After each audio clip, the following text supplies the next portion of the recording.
What's up guys, I'm Sid Vicious, and today's update revealed a lot of exciting changes to Leagues 5, and I want to quickly run through what was shown so we can talk about Kandarin. First, we're seeing some major item drop in full directly from the regions where the bosses are located, instead of having to gather components from different areas. So let's break that down and see it region by region. In the starter region, you can get the Emberlight as a drop along with the Scorching Bow and the Purging Staff. Not mentioned in the infographic, but we can confirm in the blog post. Also, you will get the Dragon Pickaxe from the Volcanic Mine, and it won't be broken. The desert region, all the desert treasure bosses will now drop all the parts needed for the Soul Reaper axe in order of the pieces. You won't have to travel across multiple regions to complete it. Plus, the Leviathan now drops the Venator Ring, which is a great addition for range setups since the Dragor Blowpipe is also an echo drop in this region. For Mortania, it's getting some love with Guardian Boots from the Grotesque Guardians and the Amulet of Rancor from Erexor. These are really strong items, and Mortania is looking pretty solid now. For the Wilderness, no changes here, but we're used to that. As for Fremnik, you can now get the Magnus Ring in full from the Duke. And for Asgarnia, you'll be able to get the Eternal Boots from Cerberus, the Magic variant, and the Bellator Ring as well from the Whisperer. From Varlamore, you'll get the Altar Ring and the Echo Boots here, which are solid additions. From Zaya, you will get the Kodai, the Bone Crusher, the Ferocious Gloves, the Dragon Hunter Lance. Yeah, Zaya's looking massive. Also, the Dragon Hasta from the Brimstone will not be broken. So overall, I think Zaya is going to be very strong. And finally, KandaWin.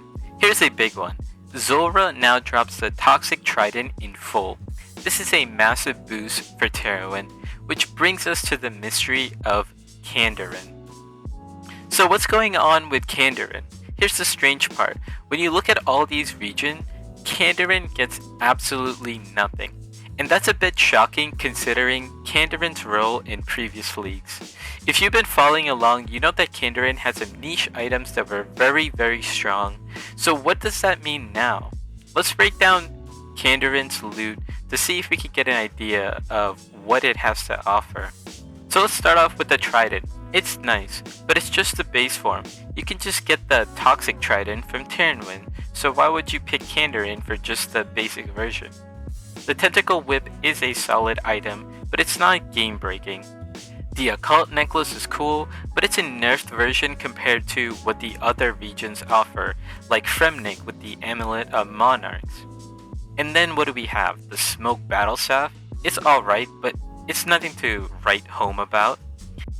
And then finally, the Echo item from Kandarin, which is the worst Echo item out of all the other Echo items. It's really specific, it's meant to exploit elemental weakness, but it's not universally useful like some of the other items from the other regions.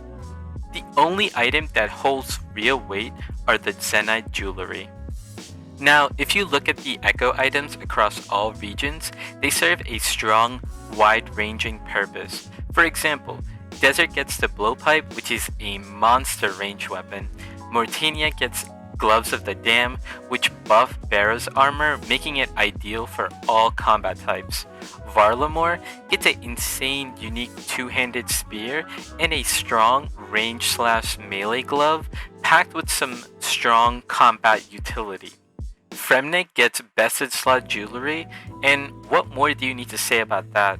Wilderness gets not one, but two insane melee items that are best in slot. Asgarnia gets all God Swords in one, which is every weapon specialist's dream. Zaya gets the Nature's Reprisal, which works with all combat styles, which is a strong balance weapon with multiple utility for all the styles. And then KandaWin gets the Crystal Blessing, making melee builds super strong. But Kandarin, it only gets a niche magic item that can't be used everywhere. So the question is, what happened to Kandarin? Why is it being left out? Now let's dive into that big question. Is Kandarin dead? Is it just a region that's being overlooked in Leagues 5? I got a couple of theories, but let's start with my theory about Kandarin's future. Looking at the big picture, I think Kandarin and KandaWin could be combined as one region as the true Western province. Why? Because both regions are both bottom picks right now. KandaWin doesn't have much endgame potential either, and Kandarin is already looking dead. But if you combine them together, you could get something really strong. For instance, the Echo item from KandaWin I had at the bottom of S tier as its primarily boosts melee, and the Crystal Armor already gave strong range bonus. And then Kandarin's Echo item is Mage and it's strong but situational. I think if we put the regions together, it's a solid balance of Echo items. This combination could make both regions more attractive and give them the strength they lack individually. But together, they compete very strongly against the other regions. We gotta make Wildy bad again. Also, let's talk about Elite Void. Finally, we have a reasonable way to get Elite Void. Before, you need Asgarnia and Kandarin and KandaWin to get Elite Void. Those are one of the worst combinations for fun, no raids, and no witches.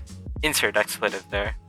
This would also make Asgarnia more interesting to combo with and open up more mid-game armor options for leagues. Tell me one person you have come across that has ever brought up Elite Void for leagues. Another theory that I've been seeing a lot today, and a couple people joked about this with the other reveals, is the possibility that Kandarin could be our third region given for free. I don't think the devs would just let it stay weak. Getting a free region could extend the leagues, and they said in today's blog post, while referring to today's combo item drops, it's not a fourth area unlock, but it's the next best thing. And they were specifically talking here about the combo items.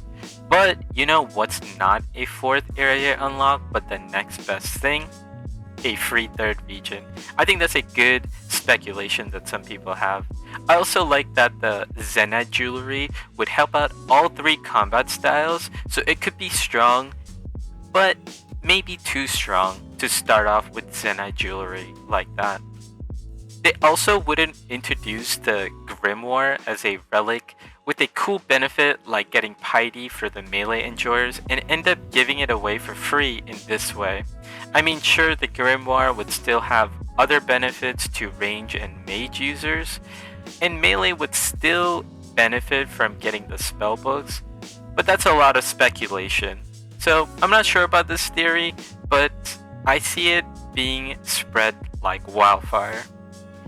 I don't think they'd just leave Kandarin to die in its current state.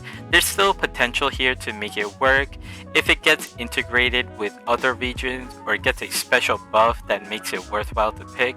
Or I think it could be insane if we get 3 starter regions. So what does this all mean for Leagues 5? Is Kandarin now a region that we can just ignore? I don't think so. Kandarin's mystery is still very much alive, and it's clear that the devs could be planning something special for it. Whether it's a combination with KandaWin or a free region, Kandarin has potential. The big takeaway here is that it's a bit of an underdog at the moment, and its exclusion from today's reveal has definitely left a lot of players questioning what's next for it. We'll just have to wait and see. Thanks for tuning in today. If you agree or disagree with my theory, or if you agree or disagree with the community's theory, let me know in the comments below. Don't forget to hit that like button, subscribe for more OSRS content, and I'll see you next time when we uncover more secrets for Leagues 5. Catch you in the next one. Peace.